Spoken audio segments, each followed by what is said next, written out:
Hey everybody, we're here at Colwood Golf Center in North Portland and going to play 18 holes of foot golf today. So yeah, look forward to getting some good shots today, a little bit of video, show you guys a few things about the course, and hopefully have a good time. So yeah, stick around.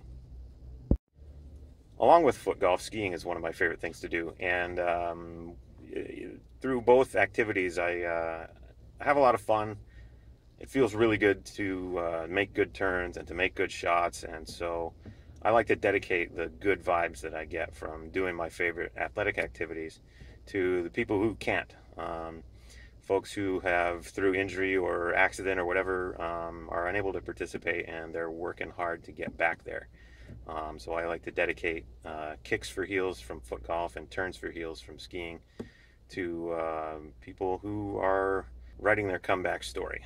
So, to that end, today I'm dedicating Kicks for Heels to the Portland Timbers' Nat Borchers and Portland Thorns' Meg Morris, both of whom had season-ending injuries earlier this year and have had their surgeries and are well on their way to hopefully a full and speedy recovery, and that hopefully they will be back and better than ever next season.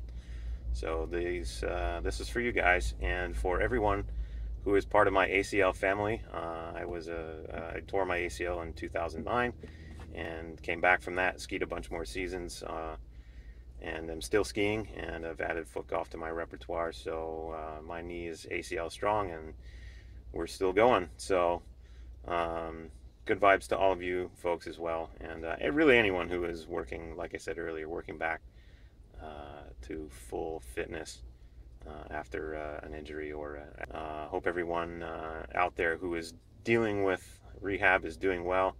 And if you're not doing well, remember, they're not all going to be good days, but keep your eye on the prize. Work hard, listen to your body, and keep after it.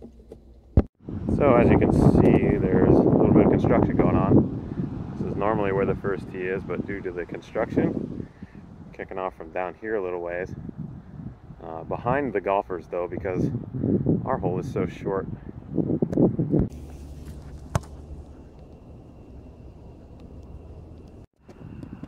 So one thing that golf courses tend to do, and it's strange, well, I guess maybe they just don't understand the sport, but they'll set the tee markers weirdly on like the back edge of what's clearly been mowed out to be a teeing ground, but they set it behind the mowed out area, which is fine because you can get your ball on a tuft of grass and get your foot under it and get a little bit more distance, but the run up here is short and uphill and kind of annoying. That all having been said, it's a short hole here. This is the fourth at Colwood. And if you play it right, you could ace it. I didn't do that, but I think I'm inside of 10 feet there off the tee, which isn't bad.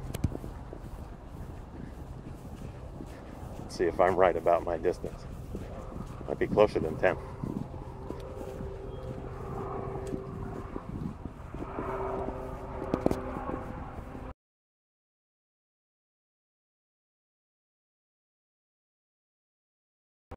So the sixth hole is right along the ponds out here. So if you miss with your tee shot, don't miss left or you're swimming, or at least trying to fight the ducks for your ball.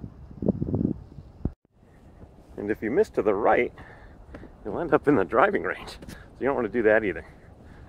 I didn't get a hold of it the way I wanted to, but at least it's not in either of the dangerous spots.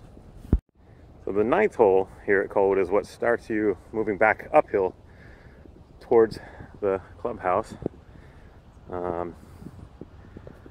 But then you end up turning around and coming back down the hill. But the ninth also has this, there used to be a tree here. They cut it down. The stump is now overgrown, and so it's directly between the tee box and the hole. So you have to kind of work your way around it. I pulled my shot a little, or pushed it a little right. So I got a nice open look at the hole for the second shot. So the 11th here at Colwood, you got three pretty good sized trees to worry about. You really want to go to the right of them anyway to try and get a little bit of roll off of the green, but you don't want to get stuck on the green. I did get a little roll from it. And I'm on the other side of that tree over here, the second one. You maybe barely see the ball. Pretty open look at the pin from here. Or there, rather. So my approach shot gave me a pretty makeable putt here. And as the 11th is a par 4, this would be a birdie putt. So, not bad.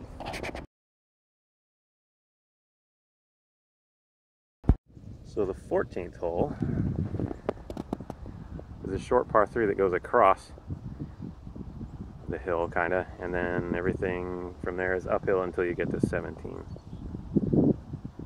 This one's a makeable ace opportunity, but I've yet to do it. I think the closest I got was about 6 feet. So of course I shoot a 3 on the easiest par 3 on the course that I should have probably at least birdied, if not aced, because it's so short. Anyway, headed back, or continuing heading up the hill now. The 16th has a little bit of a bunker in play as well, so we'll see how this goes.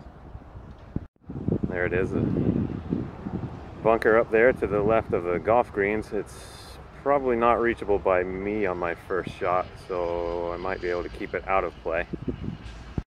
Yep, caught it just enough that even though the bunker is between me and the pin, I can get over that from here. So, as does happen in regular golf, you shank a shot once in a while and you put one way off course. But I missed the bunker, or rather rolled through it.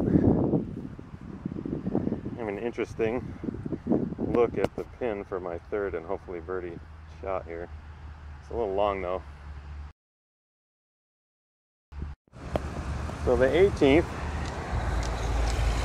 is billed as a 108-yard par 4. 108's a little, well, it's kind of short for a 4, but it's not even going to play at 108 due to all the construction, which I think is supposed to be over maybe a month or two. Anyway, there goes nothing. So that was 18 holes at Colwood.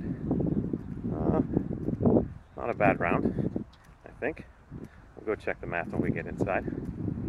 But played pretty well, except the back line wasn't great, but did okay. Anyway, construction going on, you can see. So I have to kind of take the long way back and dodge range balls. Only if they shank them, because they're right over here.